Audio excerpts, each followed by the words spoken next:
What are you doing the rest of your life? North and south and east and west of your life. I have only one request of your life, that you spend it all with me.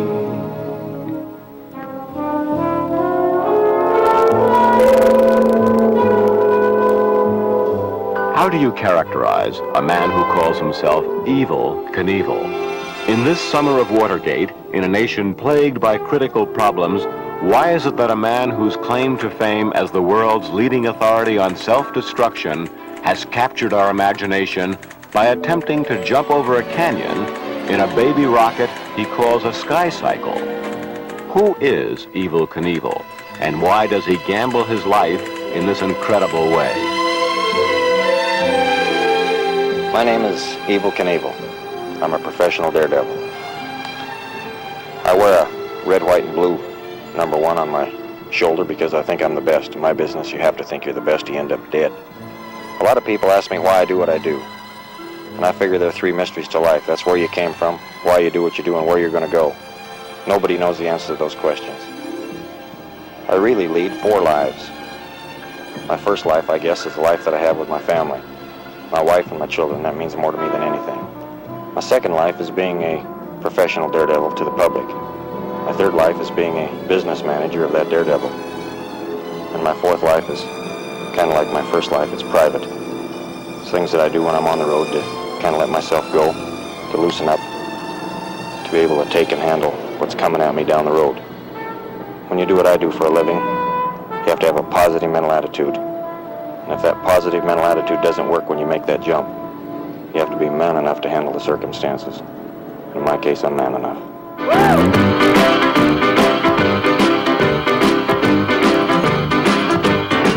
Well, the south side of Chicago is the baddest part of town.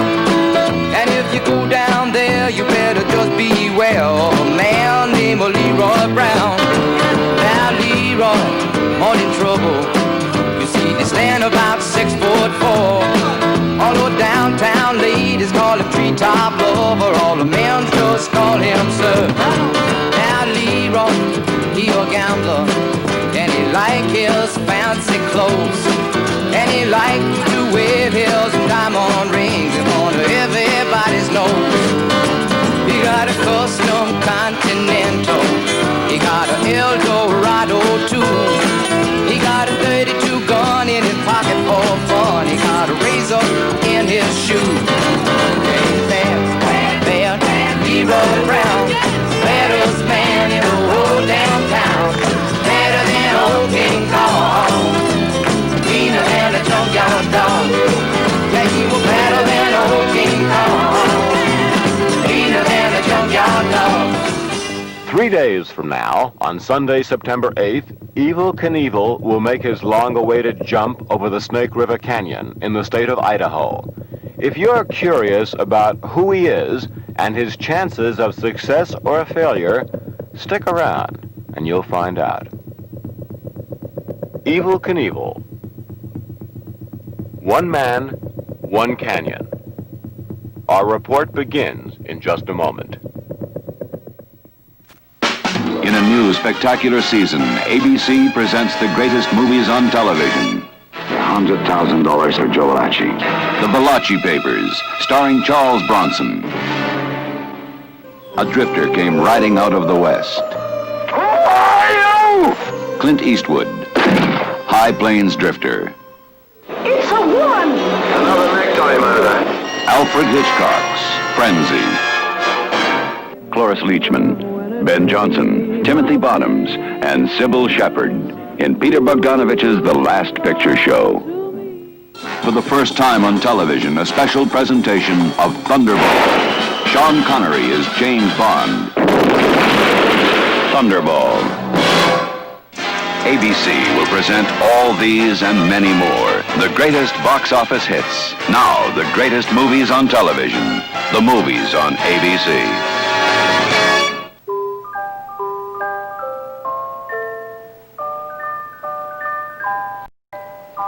Last month, Business Week magazine ran a story called The Dollar Value of a Daredevil. They were referring, of course, to Evel Knievel. The article says that at least 15 business corporations expect to cash in by the millions on products and endorsements related to Evel's daredevil exploits. We want to sell things which excite the imagination of the public, a toy company representative is quoted as saying. The marketing of a suicide, according to another corporate executive.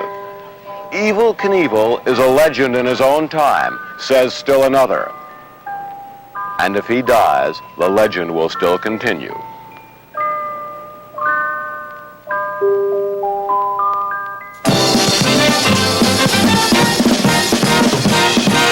On any Sunday, stretching up, reaching high, leaving my Monday world behind. I'll fly my rockets and explode in the sky, kick up my heels until I find I'm flying over my shoulder through the dust. I'm calling, run, world, and catch me if you can. On any Sunday, I'm a flying man. For a week now, I have talked about coming to this racetrack and doing a lot of wheelies and making a big jump. I kind of black it out of my mind until it's the time that I have to do it. Now's the time. I'm going to pay attention to business and get the job done.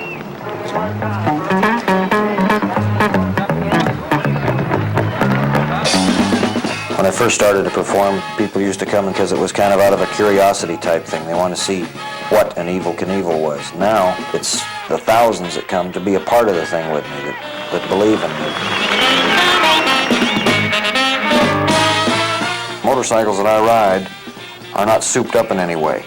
We polish and port and maybe do a little carburation, but there's no changes made to the engines.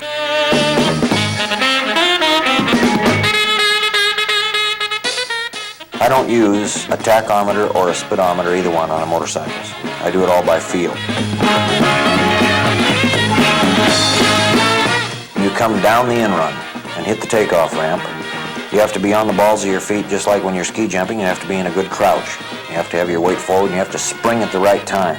You do not turn the throttle off until the front wheel leaves the takeoff ramp.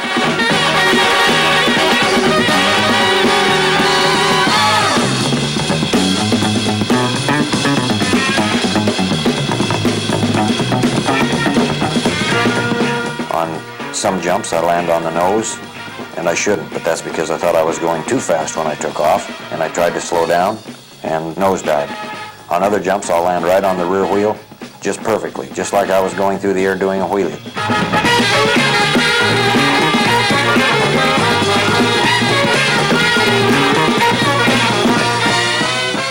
The only thing you think about when you land the motorcycle is to hope that it lands on the rear wheel to where the shock absorbers take the impact and to where the front wheel will touch down immediately after the rear wheel.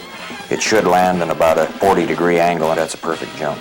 The biggest, the highest, and the longest jump in eternity will be September the 8th. That one I will not have to look forward to doing again.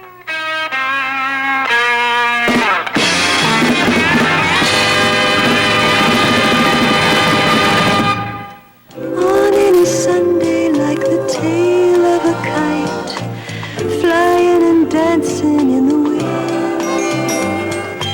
I'd like to break the string and drift out of sight. I may not pass this way again. I'm flying over my shoulder through the dust. I'm calling, run word and catch me if you can.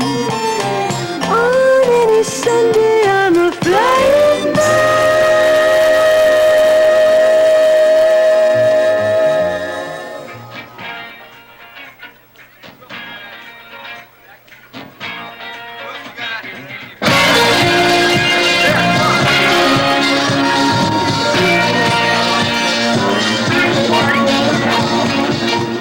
You go out to have a good time.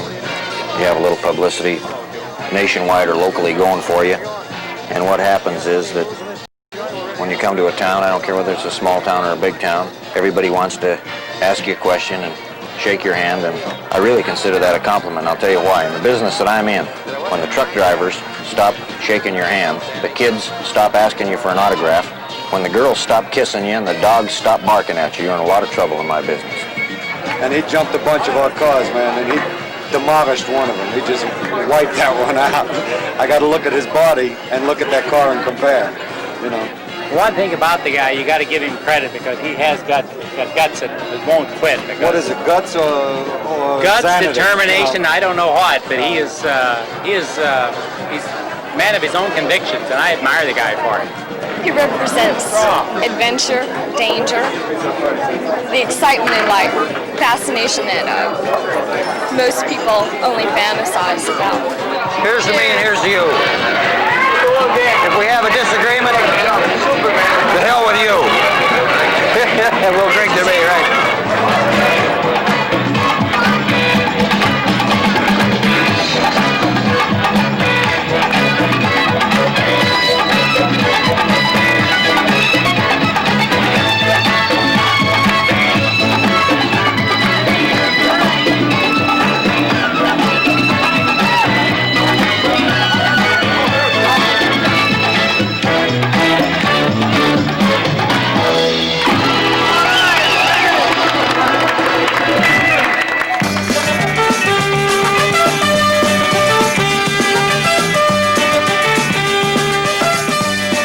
This tractor and trailer is the longest tractor and trailer in the world. It cost me over $91,000 to build it. The coach that sits on the back of it has refrigerated air conditioning, electric heat, draft beer, a love seat, recliner. In the back I have a wardrobe room. In the trailer we carry the Ferrari, the Cadillac station wagon, the ramps, the jet-powered motorcycle, 3 performing motorcycles that I jump with. And I almost forgot, back up front of my golf clubs. All right, look, I got a bet for you. If you hit in the water, you owe everybody 100. If you hit in the trap, you owe everybody 100. If you don't par the hole, you owe everybody 100. And I'll bet you, fat man, double on a par. You got it! You kinky-haired little kraut. My grandmother could hit the golf ball further than you can hit it. That reminds you of Little Charlie. Go ahead and hit. Little Charlie. He's a little lighter. Don't talk on Hans's backswing. It really upsets him. Good luck, Hans. Go, Obi! Obi! That could be out of bounds. Obi! Hit the fence. Guy made $200 on this hole. Ain't even stepped up to the tee yet. Unload the Ferrari and get that caddy washed up, and we'll split for Dallas just as quick as we can. All right? Hello? No, this is his business manager, Mr. Forbes. He's not in. What can I do for you? The truth is that this motorcycle jumping business, for me anyway, has become something that is almost too much for one man to take care of. It's got so hectic that my telephones have been disconnected and unlisted. Send me a letter. I'll give you an address. Post Office Box 505, Butte, Montana. Send a $5,000 cashier's check as a deposit on the thing, and a letter. My name is Rosenstein. Hello, Aggie. Yeah. Yeah, you betcha. I'm on my way to Dallas. You bet. You let me know what time you're getting in. I'll pick you up at the airport. Okay, buddy. You bet. Thanks for calling. Well, I am my own business manager, my own PR man. I never had a businessman or a PR man in my life. There's nothing in this world, I don't care whether it's furs, diamonds, automobiles, houses, anything you can name, that is the best that I'm not going to have 2 of. Hi, good looking. You going swimming again? You bet. Come on, I'll take you down the pool.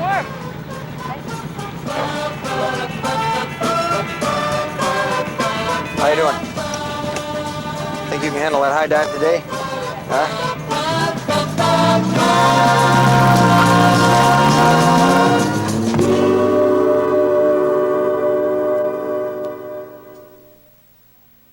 When a man uses an aftershave, what does he really want? Fancy bottles. Full of fancy perfume and fancy prices? No! A man wants to smell like a man. There's something about Aqua Velva. He wants to be cool and refreshed. There's something about Aqua Velva. A man wants to feel like a man. Feel like a man, 'cause there's something about an Aqua Velva man. In a test of gas mileage, a Mercury Comet and a Capri broken in the equivalent of 6,000 miles, drove the highway from Phoenix to L.A., never exceeding 50. The mileage varies with maintenance, equipment, total weight, driving habits, and conditions. Drivers and cars are never the same. You might get less or more. But this Comet got 26.6 miles per gallon. This Capri, 32.4. I didn't know that. Now that you know, see your Lincoln Mercury dealer at the sign of the cat. I first came in contact with Evel Knievel about 5 years ago when I got a call from his agent in California. At that time, Evel was considering jumping the Grand Canyon and couldn't make connections with the government, so he came into Twin Falls and took over some property out here and now is planning to jump the Snake River Canyon, which is quite a jump, and I'm just glad he's doing it and not myself. I think Evel's maybe a little bit off his rocker, but this is his business and not mine.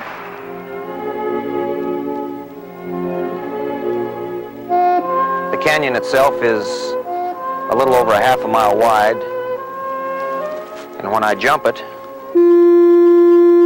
over a mile across it and land a half a mile on the other side.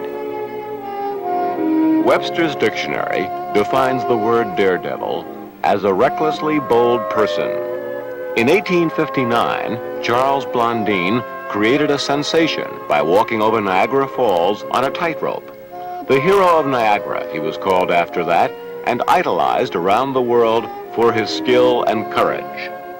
Harry Houdini also developed an illustrious career defying death, especially after he discovered that paying audiences were more deeply fascinated by potential self-destruction than mere magical illusions. Professional daredevils prepare their acts with great care, but every so often there is a miscalculation.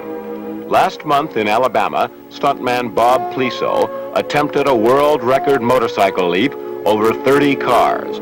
He landed 2 cars short and smashed into the pavement at nearly 100 miles an hour. He died in surgery 2 hours after his final attempt to become the greatest of them all, a title Evel Knievel hopes to claim permanently for himself.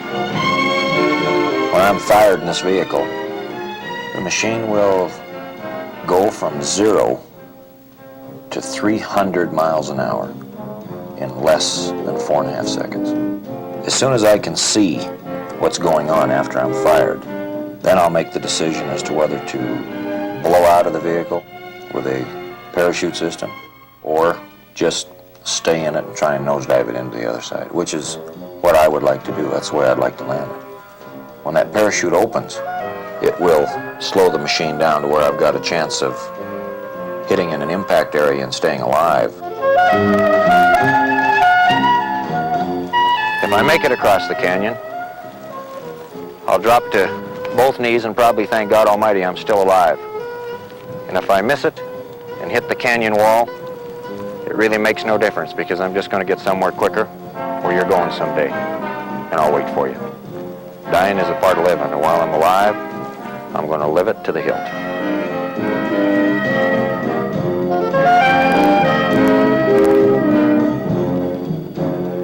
A major part of the Evel Knievel charisma is his convincing manner in persuading an audience that he knows exactly what he's doing and could care less about the danger. The location, the Midwest. The scene, a press conference with the major topic, Evel's Snake River Canyon jump. I'm not off 10. And when they fire that sky cycle of mine, it's going to go from 0 to 200 miles an hour by the time it reaches the end of that. And what that takes is 5,000 pounds of thrust, 15,000 pounds of jet horsepower, and 4,000 pounds of total impulse. How do you spell the name of the man who designed your sky cycle? Truax, Truax. But I get a kick out of Mr. Truax. He was involved with the Apollo missions when the astronauts were burnt to death on the launch pad, and he always tells me, he says, if the machine doesn't explode and scald you to death, and if it doesn't tip over backwards when it takes off the ramp, and if it doesn't go into the canyon at 300 miles an hour or hit the wall at 300 miles an hour, and if the parachute's open, and if you can get out of it all right, you're going to be okay. I don't like to hear him talk very often.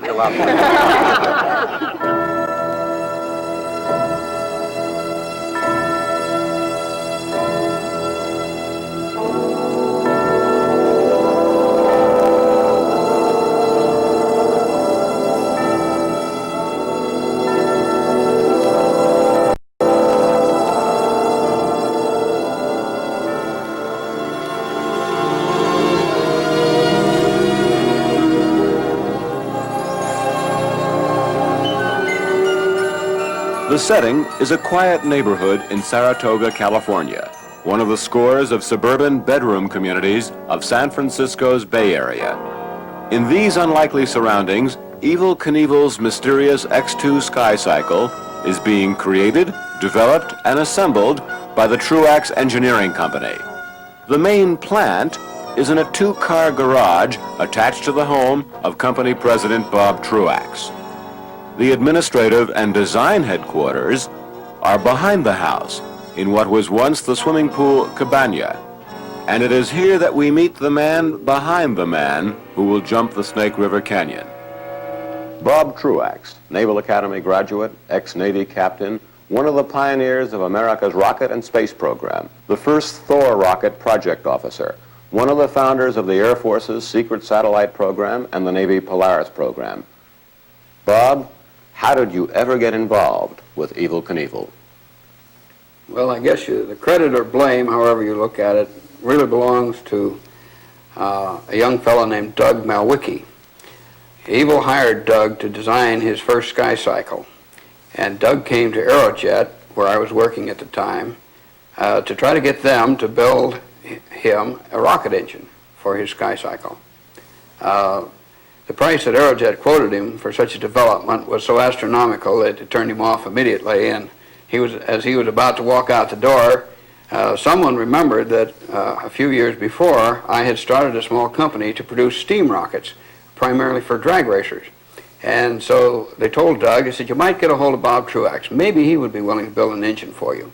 And that led to my building an engine for the so-called X1. What is it that happened exactly with the X1? The purpose of the test of the X1 was to see whether the launching ramp and the technique for holding the vehicle to the ramp was valid. Preparations for the launch start about an hour beforehand, and that begins with filling the tank partially full of water. We then connected up the boiler and blew steam into the rocket tank, heating the water and adding more water to the tank.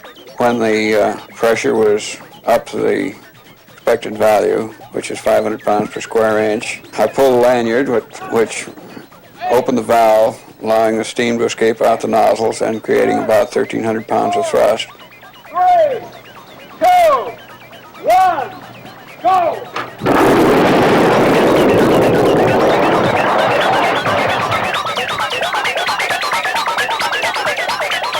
It went off very cleanly, then curved over rather gracefully, the engine still firing, headed on down into the canyon, and finally disappeared in mid-river.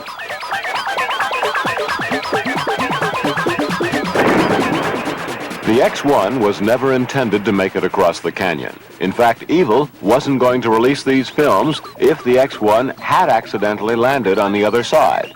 But it went into the river as planned. The test of the launching procedures was successful.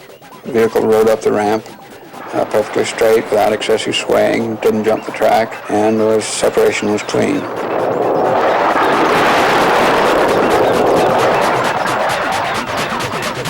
There was some concern on my part that the thrust wouldn't be adequate because the vehicle was originally designed to pick up its speed on the horizontal, so we deliberately underloaded the tanks to reduce the weight of the vehicle. Of course, that contributed to the rather short range.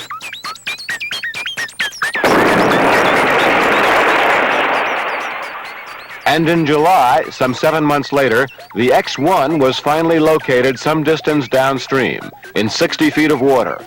All equipment and electronics a total loss. We designed a completely new bird around a much larger engine, which had all the capability needed to make the jump.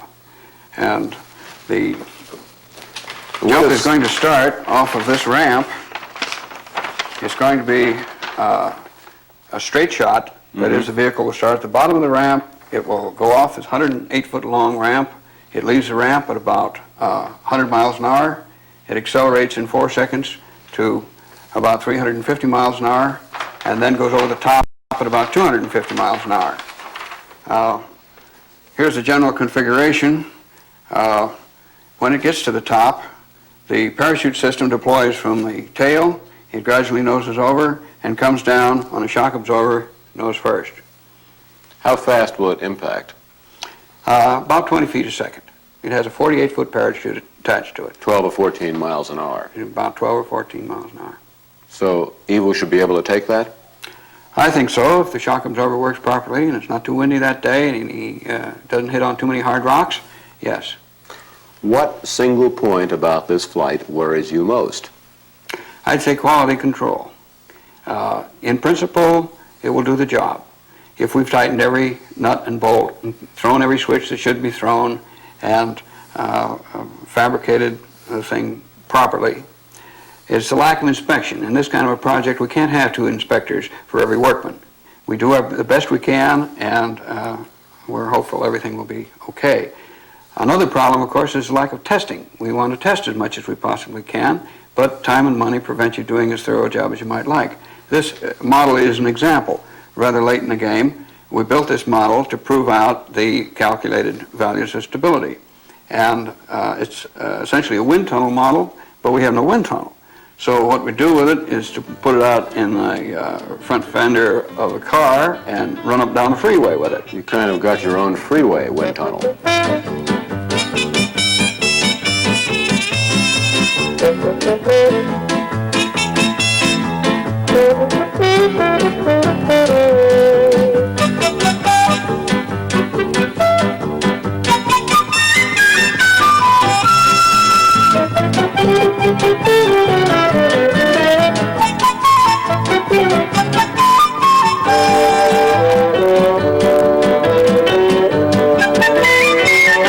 It was free anyway. Pabst began back in 1844 as America's first premium beer. Today, Pabst Blue Ribbon remains the standard of quality, the only beer with good old-time flavor. That's why we challenge you to taste and compare Pabst with any other beer. You'll never go back to anything else, because our quality means the best tasting beer you can get. Pabst. Since 1844, the quality has always come through.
We are now inside Bob Truax's garage, the main assembly point for the X-2 Sky Cycle. Out of this maze of space-age paraphernalia, we get a more complete understanding of Evel's great gamble. This package here is really the brains of the Sky Cycle, containing a shock absorber, platform, structural platform, and various components. The entire package goes in the nose, right up here. You see these little flippers are the same as these here. So the package extends from here forward. Up here, the gold package is a gyroscope which measures the roll position of the vehicle, and by using the hydraulic powers supplied by this green hydraulic cylinder down here, and working through an amplifier, it operates these flippers, which maintains the vehicle in an upright attitude. Bob, how much force, what kind of shock loading will Evel take at launch and during the flight? Well, it's going to be a pretty rugged flight, I can tell you that. When the engine kicks off, it will have well over 5,000 pounds of thrust. That means with the vehicle weighing just a little over 1,000 pounds, he'll get 5 Gs positive. And then normal trajectory, when we initiate the recovery system, he'll take 3G's eyeballs out. Now, in case the system should actuate at the maximum speed, it'll go up to 10 G's. And that again is eyeballs out. You mean that as the force pushes my body back into the seat, the tendency is for my eyes to be pushed out this way? Well, we figure his eyeballs will stay in, but it'll be an exciting flight. And over here, you really have a miniature launch control center. That's right. Since this is a pretty complex vehicle, we want to be sure that before he leaves that ramp, we know that everything inside of it is in proper working order. So we have provided the ability to power the vehicle up. We can measure on these instruments here many of the readings. We can test many of the circuits, including the parachute and the gyroscopes and so forth. So while it can't control the vehicle in flight, pre-flight on the ground, it tells you everything you need to know before a launch. That's right. As soon as the umbilical cord breaks, this is of no further value. And the final step before launch is to reach down and what? Where's your launch control button? This is the fire button right there. So as you reach down and press that, lights up and the vehicle's underway. All you can add is happy landings, Evel. What kind of a power system do you have for the X2? Well, the X2 is powered by a steam rocket, sometimes called a hot water rocket. Steam? It's the essence of simplicity. In this tank, we hold some 500 pounds of superheated water.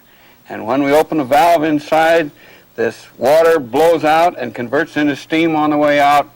And essentially, that's all there is to it. And that gives you enough thrust to get the X2 and Evel off the ground? It gives 5,000 pounds of thrust, and that will get Evel up to 350 miles an hour in just a little over 4 seconds. This has got to be one of history's few steam-powered rockets.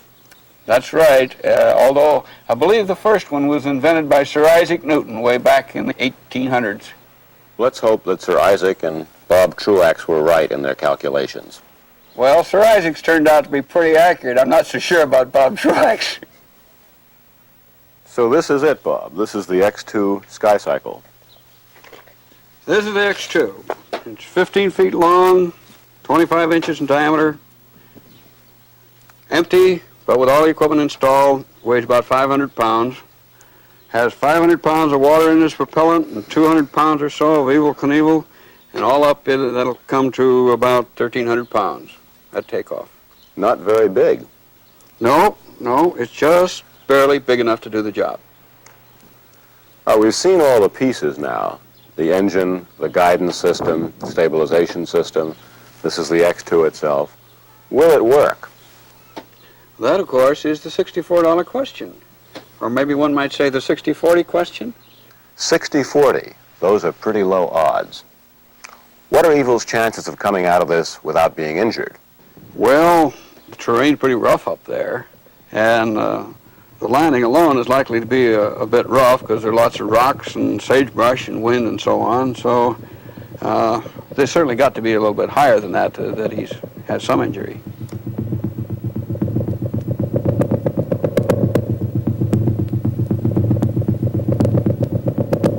Why did you, Bob Truax, after a long and distinguished career in rocketry and astronautics, get involved with something like this?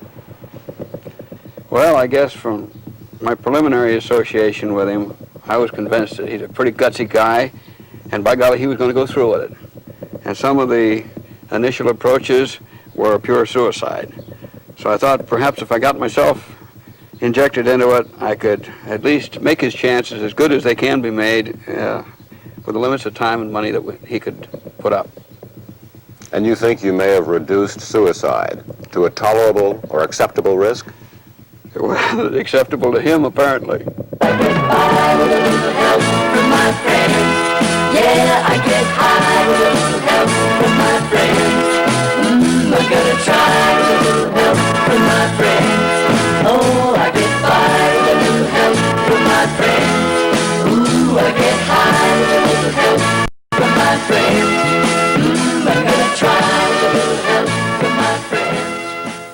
Once you're inside the X-2, you know exactly what it must be like being inside a guided missile, because that's what the X-2 comes closest to being. Getting into it is tough. Getting out of it, if Evel has to in an emergency, will be even tougher, especially wearing a chest parachute, which you'll have to use in the event the main parachute fails to open. What does it all mean? No one could begin to predict, so we're not even going to try. Like we said, getting into the X-2 is tough. Getting out of it, especially if you have to in an emergency, 5, 4, is even tougher. 2, 1. You just crashed. That's right. You didn't make it. Nope. Jeez. Okay. I'd say that was 14, 15 seconds, Bob. Now, if I didn't care about the pants, I could have broken off the windscreen, Well, which I assume he'll do. oh no, you better not. Why? Because that's the only thing that shields him from this 350-mile-an-hour blast. It'll. But if that, presumably he slowed down a little from that speed, isn't he? You never can. All right. I'm the same height as Evel, plus or minus a half an inch, right? Okay. My knees may not be. No, my knees are just about as bad as his. All right.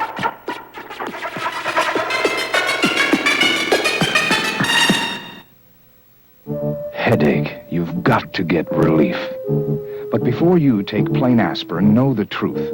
On the average, most of aspirin is still in the stomach 20 minutes after taking. 20 minutes. Take Bufferin. It's twice as fast getting out of the stomach and speeding to the headache, and with less chance of stomach upset. Aspirin or any pain reliever in your stomach isn't helping your headache. Next time, get fast relief with Bufferin. Fasten your seatbelts. This is the pilot's first flight, sir. Oh, no, sir. Yes, you want a blanket? There's a great falls on your right. Just a bit of turbulence, sir. Even when you can't hold up any longer, your hair can with Final Net. It's not an aerosol hairspray. It's Clairol's clear mist you spritz on once to hold 3 times longer than the best-selling hairspray. Final Net holds up longer than you do. We'll be circling another half hour, folks. There are some who say Evel Knievel is not a professional daredevil, but just the latest version in a long line of flight pioneers. Men who departed from conventional design because they had an original idea, plus a certain desire to place their names indelibly in history.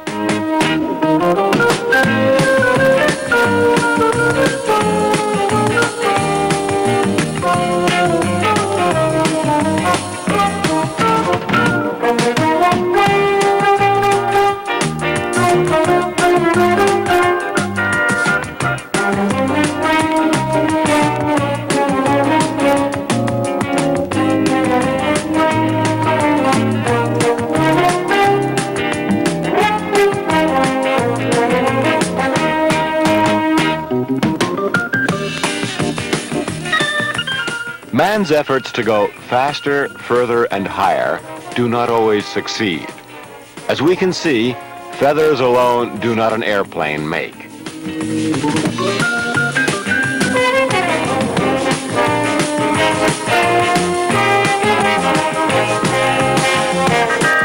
This pioneer was obviously banking on something for a rainy day. It's especially useful if you took medicine and forgot to shake it well. Perhaps a pedaling pilot prevents petroleum pollution, but a pinch more glue might also have helped in this case.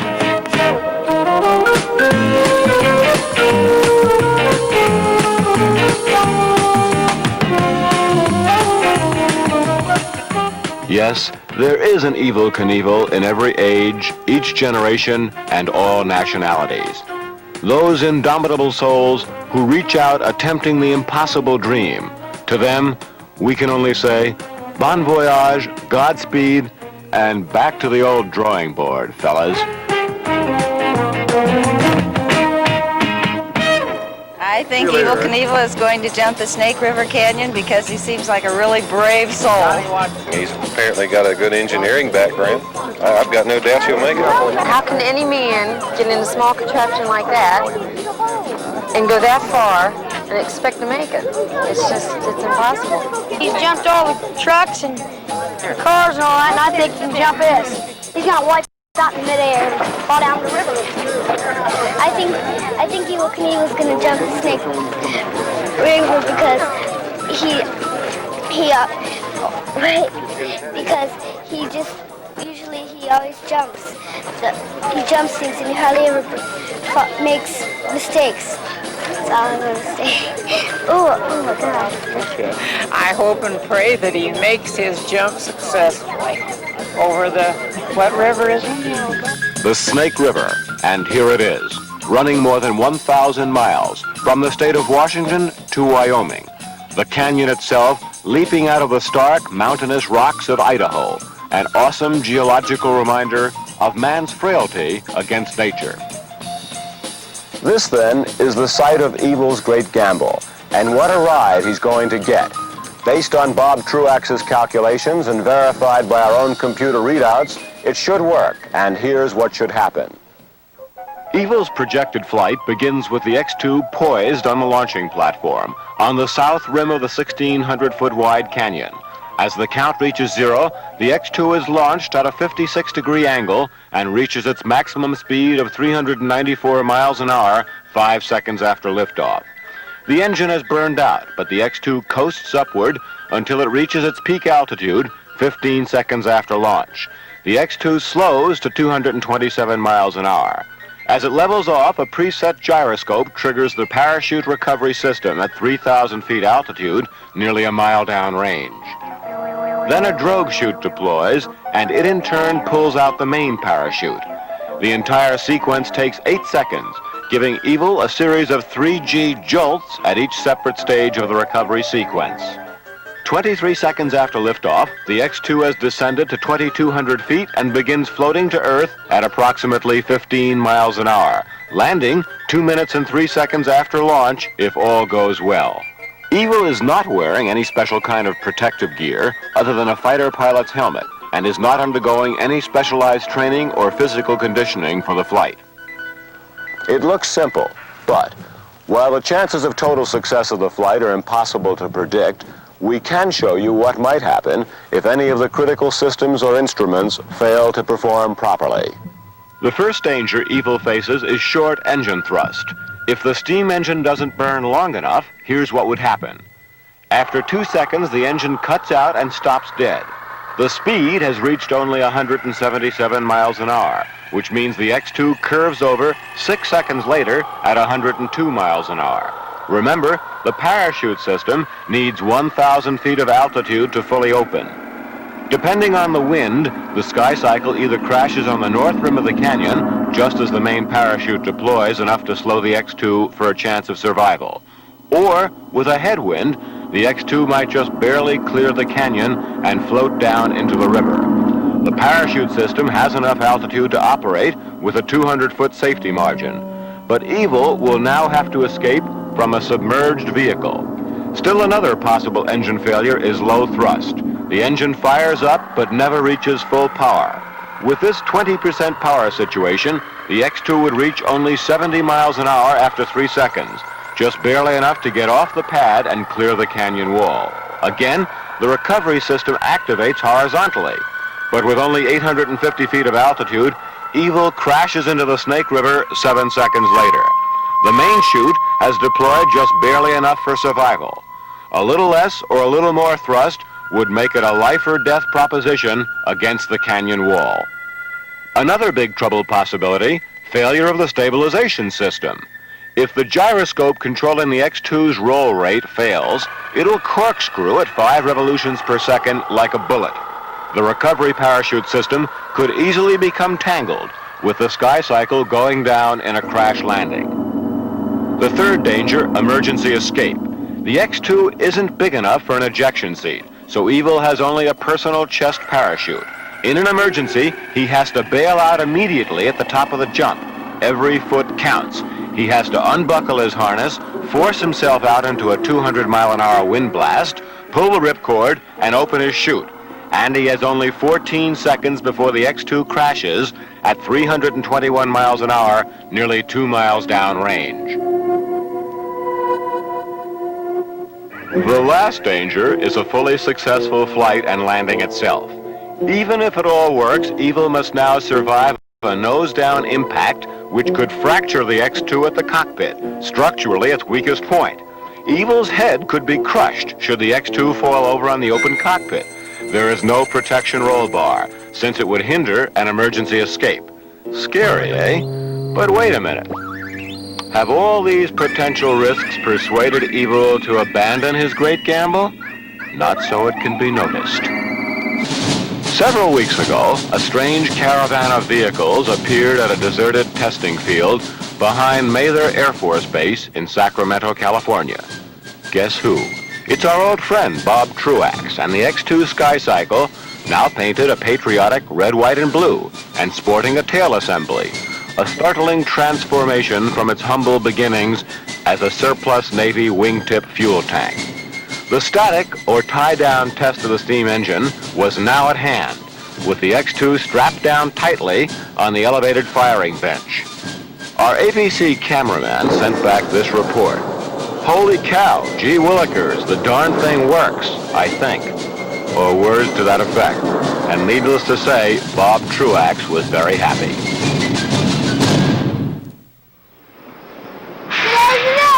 I'm ready. I'll take that. You call. Right behind. Oh no, Daddy! I win. Hey, man, you took a shortcut. Tomorrow I want a rematch. Okay. Remember how close you and your father used to be? Football player, I can see You that. can still be close. Long distance is the next best thing to being there.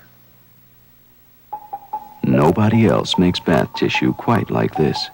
We start with 2-ply facial quality.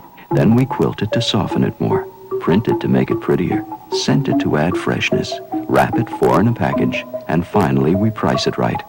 Coronet Ultra 4 bath tissue. It's the only printed 2-ply bath tissue at a popular price that's big on softness. Coronet Ultra 4 bath tissue from Georgia Pacific. What kind of an environment changes a Robert Craig Knievel into a man who calls himself Evel? It is here, in the rugged cowboy country of the great Northwest, around Butte, Montana, that Evel Knievel grew up and has spent most of his life. And it is still rugged territory. Butte is a tough town, a mining town trying to find itself. The future we all live in is shaped in our past, and it is not so difficult to understand Evel once you understand Butte. As a youngster, Evel, by his own admission, broke the law many times, mostly minor thefts, and even kidnapped his bride-to-be from her own family when she was 18. They now live in this $200,000 custom-built home under armed guard protection.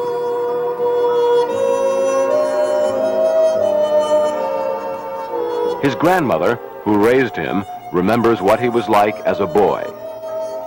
He was a good skier, he was a good skater, he was good in every kind of athletics, and I went with him everywhere.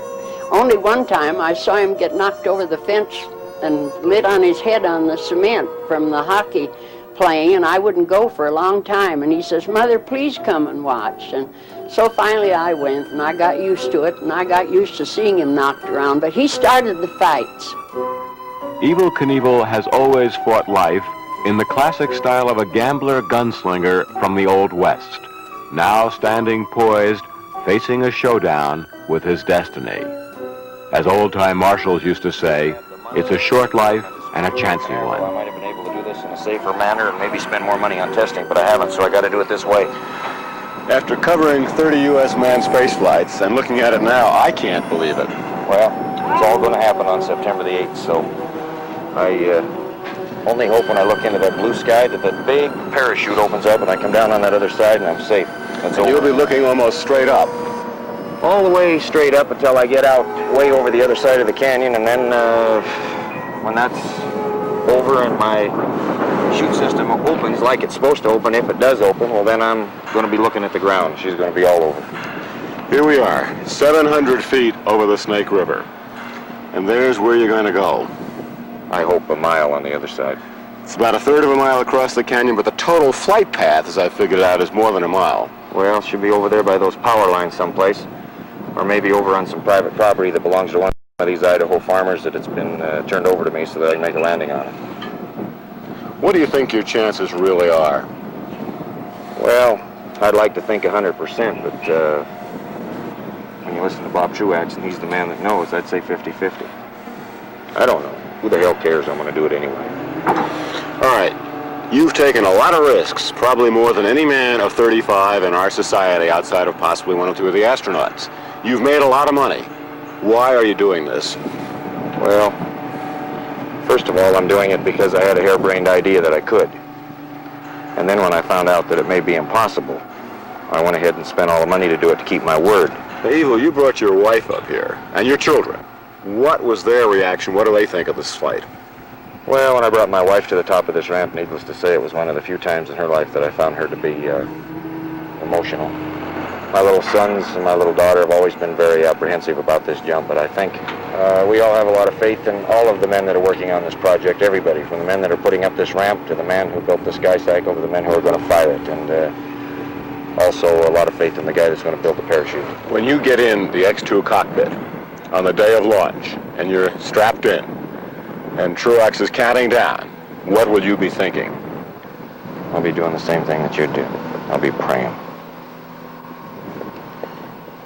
Evel, millions of kids in this country look up to you as kind of the pinnacle of daredevil skill for what you've done on bikes. What do you feel about those kids?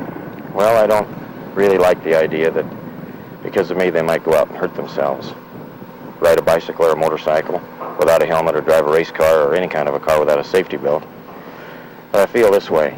You know, when I was a little boy, I was excited and enthralled by auto daredevils. That's what got me into this business. And I remember the feeling I had when I wanted to go out and jump my little bicycle. It made life really worthwhile for me. So I say that it's better to take a chance in life, to win a victory, or suffer a defeat, even though you're scarred by failure like I have been, than it is to live like some people do in a world that is so gray that you and I wouldn't want to live in it, because those people don't know a victory or a defeat because they have never had the guts to try either, and I wouldn't want my little boy to be like that.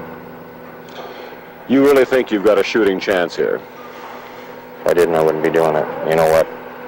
The knot in my stomach and the lump in my throat gets bigger. But if I land on the other side of this canyon and I'm alive, it's going to make life maybe a lot more worthwhile for me, and I'm going to enjoy it a lot more than a lot of people do. What I've got left to live of it. Let's say you land on the other side of the canyon, and you're alive, and all right. Are you going to go on jumping bikes? What will you do then? I will not jump so far, and I won't jump so high. Let's go. Oh, go, you can say it's good luck.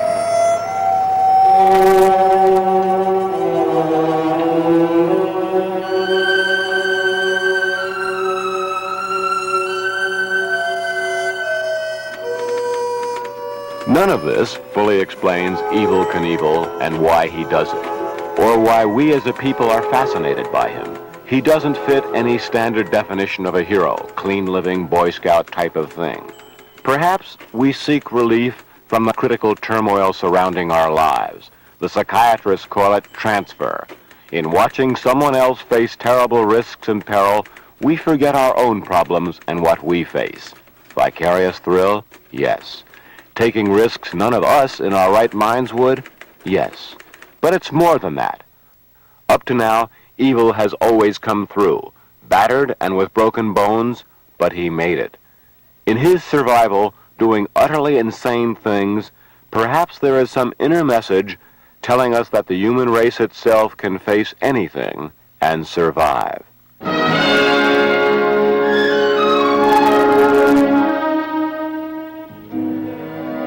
We'll be back for a final update on Evel's Snake River Canyon attempt in a moment. 21, that's a game. That guy slipped. Oh, that's my first win all year. Nobody likes a star. You got any shampoo? Head and shoulders? Come on, my dandruff isn't that bad. Use it regularly and you keep that dandruff problem under control. What about your hair? It's great for your hair. I use it all the time. Hey, look at the suds. Well, Handball King, what about the head and shoulders? Well, I play like a winner and I look like a winner. teenagers and his friends are waiting to see a preview of ABC's new Saturday morning lineup. Funshine Saturday is hurrying to the studio with the tapes. But he's ambushed by the Ace Trucking Company, who run off with the tapes. See the $6 million man try to get them back in a wild, wacky show, Funshine Saturday Sneak Peek, an ABC special.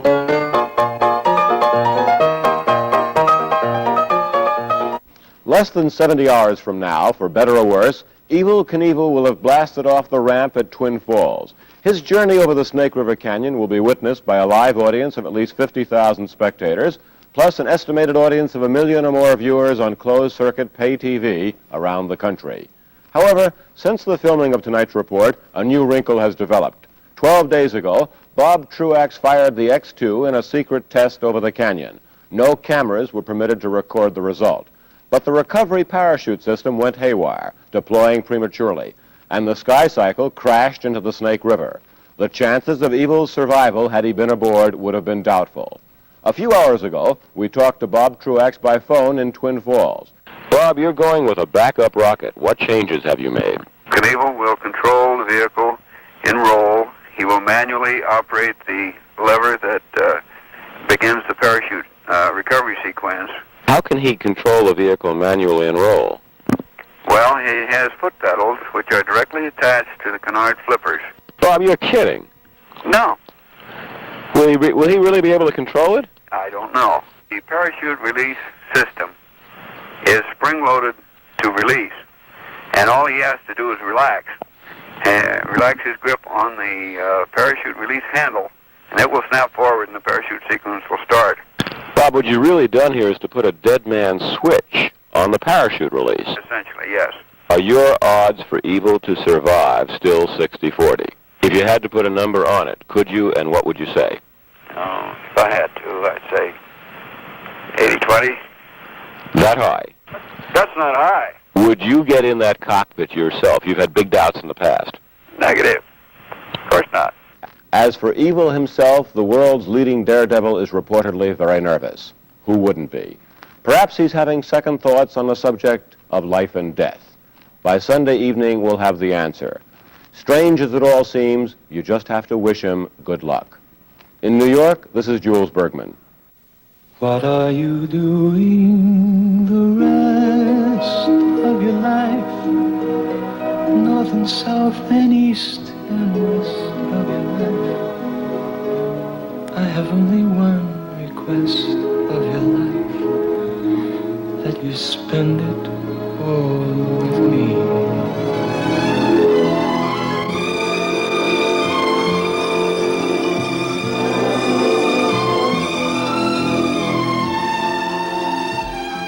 This coming Saturday, ABC's Wide World of Sports will originate a live report from the Snake River Canyon during its regularly scheduled coverage of the U.S.-Russian basketball game live from Expo 74. That's this Saturday at 2 p.m. Eastern, 1 p.m. Central, 4:30 Pacific Time on ABC's Wide World of Sports.